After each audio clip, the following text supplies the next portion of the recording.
మహోన్నత భారతదేశానికి యుగ పురుషుడిగా వికసిత్ భారత్ మహాసంకల్పానికి దూరదృష్టి గల రూపకర్తగా ధర్మాన్ని, భారతీయ శాశ్వత నాగరికత విలువలను పరిరక్షించడంలో ఆచంచల నిబద్ధతను కనపరుస్తూ తన దూరదృష్టి గల నాయకత్వంలో 140 కోట్ల భారతీయుల ఆశయాలకు నూతన స్ఫూర్తినిచ్చి దేశాన్ని అపూర్వ ప్రగతి పథంలో వేగంగా ముందుకు నడిపిస్తూ ఆత్మనిర్భరత స్ఫూర్తిని, జాతి గొప్పతనాన్ని మరింత బలోపేతం చేసి ప్రపంచ వేదికపై భారతదేశాన్ని ఆత్మవిశ్వాసంతో కూడిన గౌరవప్రదమైన స్థానం నిలబెట్టిన మన గౌరవ ప్రధానమంత్రి శ్రీ నరేంద్ర మోదీ గారికి మన రాష్ట్ర ప్రజలందరి తరపున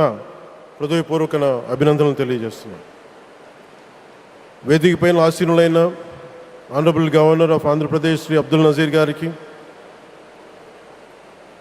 విజనరీ లీడర్ శ్రీ గౌరవ ముఖ్యమంత్రి శ్రీ నారా చంద్రబాబు నాయుడు గారికి, honourable union minister civil aviation Kinjarapu Rammohan Naidu గారికి, honourable governor of Goa Shri Pusapati Ashok Gajapati Raju గారికి, గౌరవ కేంద్ర మంత్రి వర్యులందరికీ, సోదర సమానులు శ్రీ నారా లోకేష్ గారికి, ఈ కార్యక్రమానికి విచ్చేసిన గౌరవ మంత్రివర్యులు, పార్లమెంట్ సభ్యులు, శాసనమండలి సభ్యులు, శాసనసభ్యులు, విశిష్ట అతిథులు, ప్రజాప్రతినిధులు, ప్రభుత్వ అధికారులు, మీడియా మిత్రులకి అందరికీ, భారీ సంఖ్యలో విచ్చేసిన ప్రజలందరికీ, అలాగే ఈ వేడుకను వివిధ మాధ్యమాల ద్వారా వీక్షిస్తున్న ఆంధ్రప్రదేశ్ ప్రజలందరికీ, దేశ విదేశాల్లో ఉన్న భారతీయులందరికీ నా హృదయపూర్వక నమస్కారాలు తెలియజేస్తున్నాను. ఈ నేల బానిసగా ఉండదు, ఈ జాతి ఎవరికి తల వంచదని సవాల్ విసిరిన అసామాన్య విప్లవ వీరుడు అల్లూరి సీతారామరాజు గారు. ఆయన పేరు మన ఎయిర్పోర్ట్కి పెట్టడం చాలా చాలా స్ఫూర్తిదాయకం. As we dedicate this airport to the people, one thought comes to my mind: Alluri స్ఫూర్తి రెక్కలపై ప్రపంచాన్ని చేరే Andhra Pradesh. Rooted in Alluri's ideals and driven by the aspirations of our people, Andhra Pradesh is ready to soar to greater heights. ఈరోజు మన గౌరవ ప్రధానమంత్రి శ్రీ నరేంద్ర మోదీ గారి చేతుల మీదుగా అల్లూరి సీతారామరాజు అంతర్జాతీయ విమానాశ్రయానికి, జాతికి దీనిని అంకితం చేయటం ఆంధ్రప్రదేశ్ అభివృద్ధి ప్రస్థానంలో ఒక నూతన అధ్యాయానికి నాంది పలుకుతుంది. మోదీ గారి నాయకత్వంలో ఈరోజు 17,435 కోట్ల విలువైన అభివృద్ధి కార్యక్రమాలు ప్రజలకి అంకితం కావడం, అలాగే national highway projects, energy infrastructure ప్రాజెక్టులో ప్రారంభోత్సవాలు, శంకుస్థాపనలు జరగడం మన రాష్ట్ర అభివృద్ధిలో చాలా కీలకమైన ఘట్టం. ఈ ప్రాజెక్ట్స్ కనెక్టివిటీని బలోపేతం చేయడం కాదు, ఎనర్జీ సెక్యూరిటీని పెంచి ఇండస్ట్రియల్ గ్రోత్స్కి మరింత వేగాన్ని అందించి యువతకి ఉపాధి అవకాశాలు మెరుగుపరిచి ఆంధ్రప్రదేశ్ని మరింత వేగంగా అభివృద్ధి పదంలో ముందుకు నడిపిస్తాయి. ఒక దేశం కేవలం ప్రకటనలతో అభివృద్ధి చెందదు, ప్రజల కళల సాకారం అయ్యే మౌలిక సదుపాయాలతో అభివృద్ధి చెందుతుంది. So honourable Modiji, your vision of Viksit Bharat and Atmanirbhar Bharat is transforming the nation across every sector, from highways to railways, from ports to airports, from digital infrastructure to defense, manufacturing and renewable energy. చరిత్ర కేవలం మన నిర్మించిన కట్టడాలను మాత్రమే గుర్తుంచుకోదు, వాటి ద్వారా నిర్మితమైన భవిష్యత్తుని గుర్తుంచుకుంటుంది. ఈ విషయం మీ నాయకత్వంలో ఆంధ్రప్రదేశ్కి లభిస్తున్న అభివృద్ధిలో చాలా చాలా స్పష్టంగా కనిపిస్తాం. ఇదివరకే విశాఖపట్నంలో 2 లక్షల కోట్ల పైగా పెట్టుబడులు, అందులో ఎన్టీపీసీ గ్రీన్ హైడ్రోజన్ హబ్, జాతీయ రహదారులు, రైల్వే ప్రాజెక్టులు, అలాగే అమరావతి కోసం 50,000 కోట్ల పెట్టుబడులు, రాయలసీమ అభివృద్ధికి 13,400 కోట్ల ప్రాజెక్టులు మన రాష్ట్ర అభివృద్ధికి బలమైన పునాది వేస్తున్నాయి. South Coast railway zone at Visakhapatnam ఏర్పాటు ద్వారా ఆంధ్రప్రదేశ్ ప్రజల చిరకాల ఆకాంక్షను సాకారం చేస్తుంది. ఈ కార్యక్రమాలు మరిన్ని పెట్టుబడులు ఆకర్షించడంతో పాటు ప్రత్యక్షంగా పరోక్షంగా 20 లక్షల పైగా ఉపాధి అవకాశాలను సృష్టించి స్టేట్ ఇన్ఫ్రాస్ట్రక్చర్ని మరింత బలోపేతం చేస్తూ ఆర్థికాభివృద్ధికి మరింత బలాన్ని అందిస్తున్నాయి. అలాగే గౌరవ చంద్రబాబు నాయుడు గారి నాయకత్వంలో, ఆయన మార్గదర్శకత్వంలో, వారి నాయకత్వంలో ఆంధ్రప్రదేశ్ దేశంలోనే అగ్రగామి రాష్ట్రంగా అవతరిస్తూ ఉంది. ప్రత్యేకించి ఈ విమానాశ్రయానికి అల్లూరి సీతారామరాజు గారి పేరు పెట్టడం ఆ మహావీరుడికి నివాళి మాత్రమే కాదు, ఆయన ఆశయాలను, ఆయన స్ఫూర్తిని భావితరాలకు అందించే చాలా చాలా గొప్ప నిర్ణయం.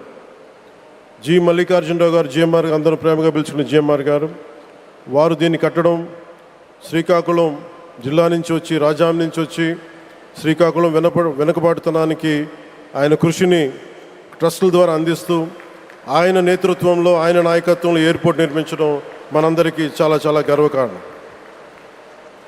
ఈ సందర్భంగా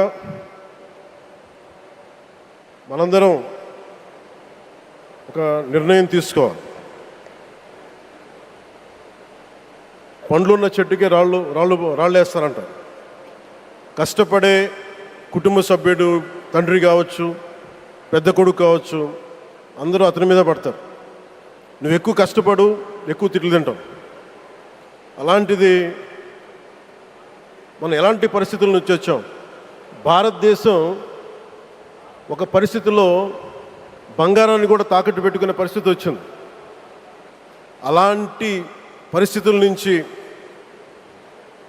దశాబ్దం పైనుంచి మూడోసారి ప్రధానమంత్రిగా ఆయన ఈ రోజున మన దేశాన్ని నడిపిస్తూ ఉన్నారు.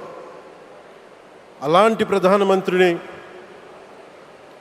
చాలామంది ఆయన మీద మాటలంటూ ఉంటే, ఆయన్ని అనకూడని మాటలంటూ ఉంటే నా గుండె కదిలించేసింది, నా కన్నీళ్ళు వచ్చినాయి, బాధ వచ్చింది. దేశం కోసం కష్టపడే వారికి చివరికి మనం ఇచ్చేదేం? కొత్త తరానికి ఏం తెలుసు? ఆయన పడ్డ కష్టం. ఒక్కరోజు కూడా సెలవు తీసుకోలేదు మన ప్రధానమంత్రి గారు. ఈరోజు పెట్టుబడులు వస్తున్నాయి మనకి, ఒక్కరోజు కూడా సెలవు తీసుకోలేదు. శత్రు దేశాలు, మన అభివృద్ధికి ఈర్ష్యపడే పశ్చిమ దేశాలు, వీటన్నిటినీ తట్టుకొని ఒకవైపు విదేశాల్లో ఉండే శత్రువులతో పోరాడాలి, దేశాన్ని అభివృద్ధి పదంలో తీసుకెళ్దామంటే అంతర్గత శత్రువులతో పోరాడాలి. అలాంటి వ్యక్తికి మనం ఇవ్వగలిగేది కేవలం మేమున్నాం మీ వెంట, మీ మీద మాట పడితే అది మా మీద పడ్డట్టే, అదే మనం వారికి ఇవ్వాల్సింది. నిజంగా ఆయన జంతర్ మంతర్లు అన్ని మాటలంటూ ఉంటే నేను ఈ రోజున ప్రధానమంత్రి గారికి ఒకటే ఇస్తున్నాను, మిమ్మల్ని కొట్టే నాయకుడు లేడు ఈ భారతదేశంలో, రాబోడు. కానీ మీరు పడ్డ శ్రమ, మీరు పడ్డ కష్టం ఎవరు తీసుకోలేరు. ఎన్ని బాధలు పడ్డా, ఎన్ని దెబ్బలు తిన్నా ఈరోజు మనం గర్వంగా చెప్పుకుంటున్నాం. మన ఉత్తరాంధ్రకి ఎయిర్పోర్ట్లు వచ్చినాయి, ఇన్ని లక్షల పెట్టుబడులు వచ్చింది ఆంధ్రప్రదేశ్కి. కానీ ఇవన్నీ తట్టుకొని చెయ్యాలి అంటే 144 కోట్ల తాలూకు ప్రజల ఆకాంక్షల్ని ఎంతోమంది వెనక్కి లాగుతున్నా, ఒకళ్ళు ముందుకు తీసుకెళ్లాలంటే ఎంతమంది తిడుతున్నా, విమర్శిస్తున్నా తీసుకెళ్తున్నారంటే ఒకే ఒక్క నాయకుడు, ప్రధానమంత్రి శ్రీ నరేంద్ర మోదీ గారు. నేను ఎందుకు తపన పడ్డాను, నేను అలయన్స్ కోసం ఎందుకు తపన పడ్డాను, మీ నాయకత్వం మాకు కావాలి ఎందుకు తపన పడ్డానంటే, ఈరోజు ఎయిర్పోర్ట్ ఆపేశారు. ఒక చిన్నపాటి ఎర్ర బస్సు కూడా రాని చోట ఎయిర్పోర్ట్ అవసరం లేదన్న వ్యక్తులకి సమాధానం ఇదే. ఇన్ని వేల మందికి ఇన్ని వేల కోట్ల పెట్టుబడి వచ్చింది అంటే ఆశీస్సులు కావాలంటే, దేశం కోసం నిలబడే నాయకుడికి మన అండగా ఉంటే ఏం జరుగుద్ది అంటానికే ఈ భోగాపురం ఎయిర్పోర్ట్ ఈరోజు ప్రారంభోత్సవం నిలువెత్తు నిదర్శనం. ముఖ్యంగా 25 సంవత్సరాలు లోబడి ఉన్న పిల్లలున్న ప్రతి ఒక్కరికి కూడా నేను ఈ సందర్భంగా తెలియజేస్తున్నాను, పిల్లల్ని సరైన దారిలో పెట్టడం, సరైన సంస్కారాలు నేర్పించడం చాలా చాలా అవసరం. ఈరోజు పొద్దున్నే ప్రధానమంత్రి గారి స్టేట్మెంట్ చూశాను. ఆయన తిట్టిన ఎన్ని దూషించారో వారిని కూడా పెద్ద మనసుతోటి క్షమించారు ఆయన. అలాంటి ప్రధానమంత్రి గారికి మీ పాదాలకు నేను నమస్కారం తెలియజేస్తున్నాను. నిజంగా మీ ఉన్నతి, మీ ఔన్నత్యం ఈరోజు చాలా చాలా స్ఫూర్తిదాయకం.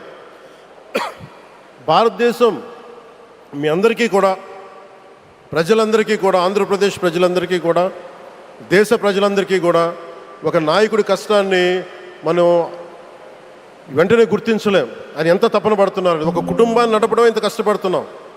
140 కోట్ల మంది ప్రజలు నడపడం ఎంత ఆషామాషి వ్యవహారం కాదు.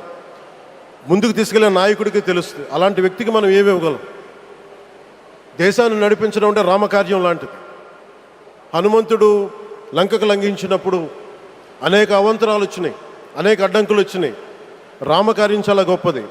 అలాగే ఈరోజు ప్రధానమంత్రి గారు దేశాన్ని ముందుకు నడిపించేది బృహత్కార్యం, అది చాలా మహాకార్యం. అది అలాంటి వ్యక్తికి మనం ఇవ్వగలిగేది, హనుమంతుడికి మనం ఏమి ఇవ్వగలం? నువ్వెంత గొప్పగా లంఘించావు, ఎంత కష్టపడ్డావు. ఏ దేవతకైనా ఇవ్వాల్సిన స్తుతే. వాళ్ళు మన నుంచి ఏమి కోరుకోరు. ఒక తల్లిదండ్రులకి మనం ఏం కోరుకోరు. అమ్మ నువ్వు మా కోసం కష్టపడ్డావు, నాన్న నువ్వు మా కోసం కష్టపడ్డావు అని. అలాగే ఈ దేశ ప్రధానికి, సెలవు తీసుకోకుండా పనిచేస్తున్న ఈ దేశ ప్రధానికి మనం ఇవ్వగలిగేది, మీరు మా కోసం ఎంత కష్టపడ్డారు, మీరు మా కోసం నిరంతరం ఎంత శ్రమ తీసుకున్నారని చెప్పడమే మనందరి కర్తవ్యం. అలాంటి గౌరవ ప్రధానమంత్రి గారికి మనస్ఫూర్తిగా మీరు అనుకున్నంత కాలం అధికారం మీరు వద్దంటే వదలాలి, కానీ అధికారం మీ చేతుల్లోనే ఉంటుంది. దానికి మేమందరం నిరంతర కృషి చేస్తామని తెలియజేసుకుంటూ, భారతమాత ముద్దుబిడ్డ మన ప్రధానమంత్రి నరేంద్ర మోదీ గారికి ధన్యవాదాలు తెలుపుకుంటూ, ఒక్కసారి ఆయనకి ఇవ్వగలిగేది భారత్ మాతకి జేజేలు చెప్పుకుంటూ సెలవు తీసుకున్నాను. భారత్ మాతాకి, గౌరవ ప్రధానమంత్రి గారికి మరోమారు ధన్యవాదాలు తెలుపుకుంటూ, మీ ఆశీస్సులు మా అందరికీ కావాలి, రాష్ట్రానికి కావాలని తెలియజేసుకుని సెలవు తీసుకున్నాను. జై భారత్ అండ్ జై హింద్.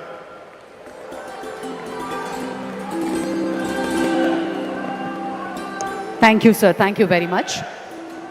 దూరదృష్టి, మౌలిక వసతుల అభివృద్ధి, పెట్టుబడుల ఆకర్షణ, ఈ 3 అంశాల చుట్టూనే వారి దృక్పథం దృఢంగా సాగుతోంది.